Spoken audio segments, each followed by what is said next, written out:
moment et qui se distingue en début de partie avec ce centre qui a bien failli tromper Bell, le gardien marseillais. Et là, c'est amusant, entre Gilbert Marguerite et Bell, en plein dans les fesses, c'est bien fait. Alors que Marseille, vous le savez, eh bien, reste sur d'assez bons résultats. Et un coup franc bien placé pour Nice, surtout qu'il y a un grand spécialiste.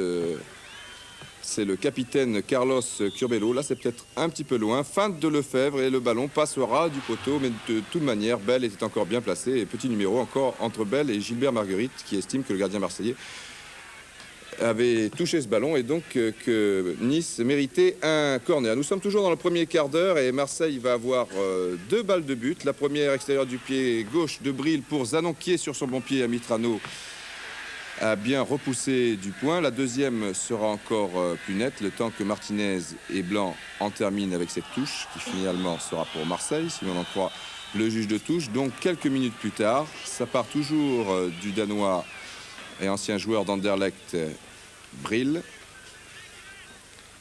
Prend tout son temps et Diallo s'est bien engagé dans le dos de la défense niçoise et une nouvelle fois, eh bien, Nice peut remercier Amitrano. Le danger donc dans le camp niçois, il va falloir accélérer et si possible marquer un but. Et bien ce sera chose faite à la 35e minute. Coup franc rapidement joué entre Blanc, Bernat, Lefebvre. Une reprise superbe, peut-être le plus joli but de cette soirée.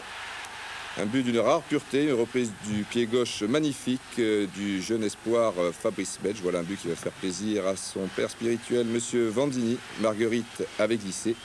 C'est une feinte. Et but donc de Medge.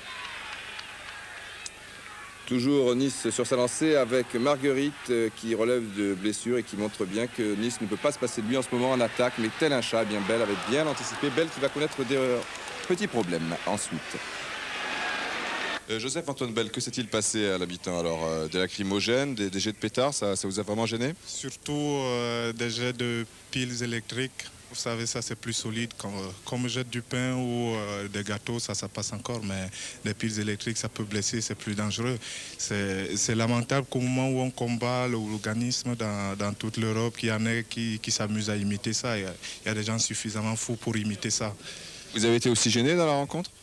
Oui, certainement, ils ont continué à en lancer. Bon, heureusement que Nice n'a pas beaucoup attaqué, mais chaque fois qu'ils attaquaient, ils me lançaient des piles, en tout cas des objets solides, des pièces de monnaie. Et sur le dernier ballon qui a pris le poteau, ils ont lancé juste un pétard au moment où Dominguez tirait. Et ça, je crois que l'arbitre aurait dû intervenir. Oui, c'est pas très malin tout ça, on le verra. Ce pétard, c'est la seule fausse note de la soirée, alors que le match avait été très correct. Enfin, si, il y a une deuxième fausse note. Regardez sur la gauche de votre écran, alors que le ballon est bien loin.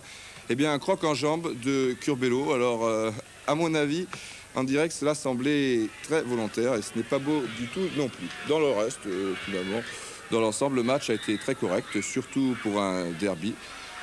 Et l'on retrouve Nice en deuxième mi-temps. Nice qui aurait pu marquer 2 ou 3 buts en deuxième période. Vous allez le voir. Tout d'abord, un centre de Lefebvre mal repoussé. Françoise, un contrôle et finalement une reprise du pied gauche. La belle et bien battue, excusez-moi. Donc toujours 1-0 pour Nice, toujours des contre-attaques dangereuses avec Diallo, Dimeco qui était entré en cours de jeu, une tête plongeante de Martinez. Vous voyez que Nice n'est pas à l'abri d'un match nul. Et toujours Bell, cette fois les supporters le laissent tranquille, c'est Zanon qui dégage sur la ligne. Et regardez comme la contre-attaque est rondement menée par Zenier, c'est un petit peu à l'image de cette partie, Nice qui domine mais qui n'est jamais à l'abri d'un contre. Finalement, il manquait quelques centimètres à Dimeco.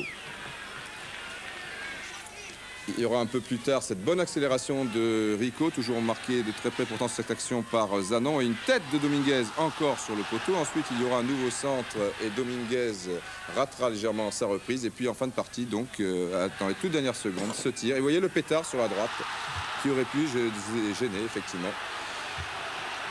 Joseph-Antoine Bell, donc dans l'ensemble, Nice a mérité sa victoire, 1-0, mais Marseille a raté sa chance, vous l'avez vu, dans le premier quart d'heure de cette partie, alors que comme toujours, à quelques secondes de la fin, on s'agite.